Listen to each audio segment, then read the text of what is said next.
So I have some big news. Whether you're a fan of Jellyfish Can't Swim in the Night or you have no idea, it's just a good thing to be able to compliment. The director of this show has confirmed that all the episodes are completed. So this is one of the rare cases, you don't get to say it too often. The last one I can remember in recent memory was Mob Psycho 100, the last season of that. It was all completed before it started airing. The reason why this is so important is because anime production is such a crunch, such a time-consuming mess that, they continue to work on the episodes up until sometimes the day of, right? And this is a very good-looking show already, and the fact that we can know with proof now that it's going to remain consistent, because here's the thing. If things were going to get sloppy or really messy or this or that, they would still work on a little touch-ups here and there. No, all the episodes are done. So what we've seen now over episodes 1 and 2, it's very safe to say that level of consistency is actually going to continue. And after watching episode 2, better than the first episode in my opinion, we have a better understanding of the character banter, the character dynamics. We know the general story from last week. It's basically, former idol fallen from grace, wants to do something new with music. We have an artist as one character. We have a VTuber who's going to be one of the characters. I imagine she's going to be the kind of like the production side of putting it all together, at least based on the synopsis of the show. And we got a little taste of her in this episode, I'm pretty sure, in terms of her Power Rangers getup. And then we get introduced to the newest member who is basically very good at making actual sheet music and stuff, but there's a whole story there that was really, really captivating.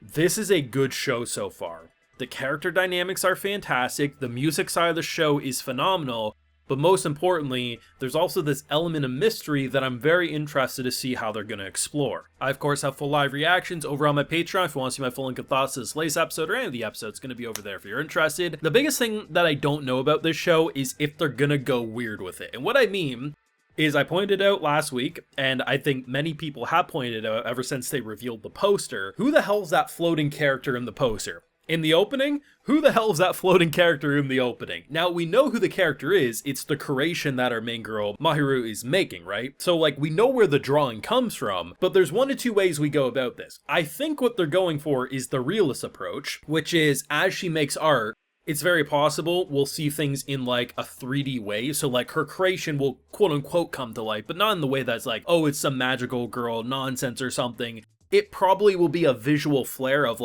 as she makes art, instead of just showing us a flat drawing, maybe we'll see it in a 3D way in terms of visual flair.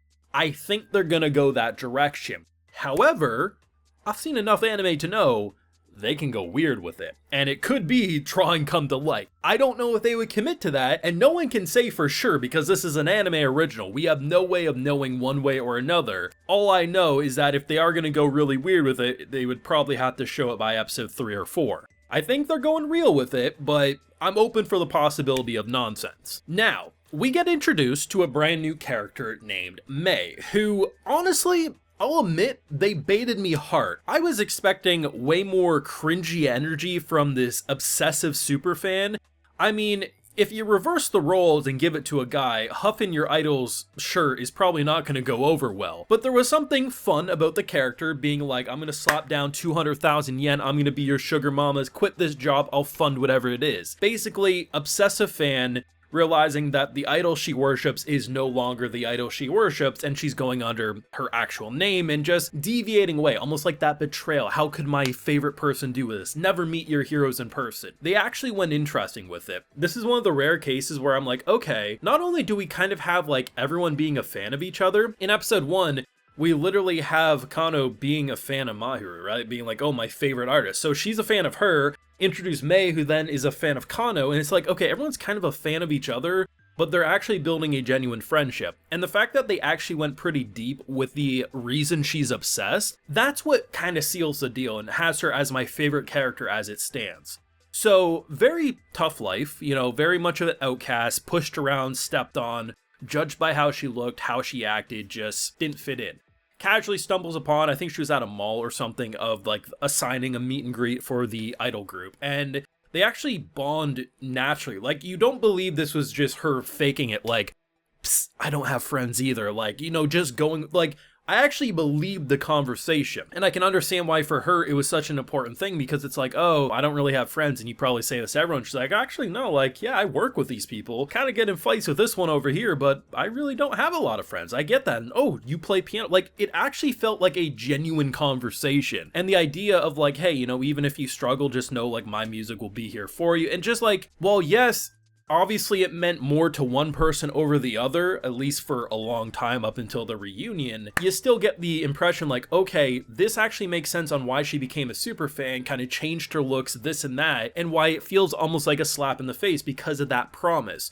When you get famous someday, I want you to make me a song, like, so I can sing on it. And then you finally meet her and she says, I'm not that person anymore, I'm this. I want you to make music, but it's like, you actually see, because imagine holding on to that, the thing that may have even saved her life, you know, as far as we know. Like, maybe she wasn't actually, like, ready to jump off a bridge level of depression, but she was crashing, she was spiraling, and it's like, this is one of the rare cases where it's like, okay, yeah, it's a little obsessive, and yeah, it's a little cringy if you really want to break it down, being like how obsessive she was, but at the same time, you actually feel like between these three so far, there's a genuine friendships for everyone. Like, yeah, certain people like certain ones more than the other, like, I mean, she called her literally a manager, or her MC, but I like how it's actually genuine right now, and I think that picture kind of sealed the deal. We know who the last one's gonna be, in terms of the opening promotional images. I imagine the formula is, one does the artwork, one sings and does lyrics, one makes the music, and one produces it all, and that makes the ensemble of our musical group. But the idea that you have a very place further than the universe style show, kind of finding yourself, like the way they're connecting,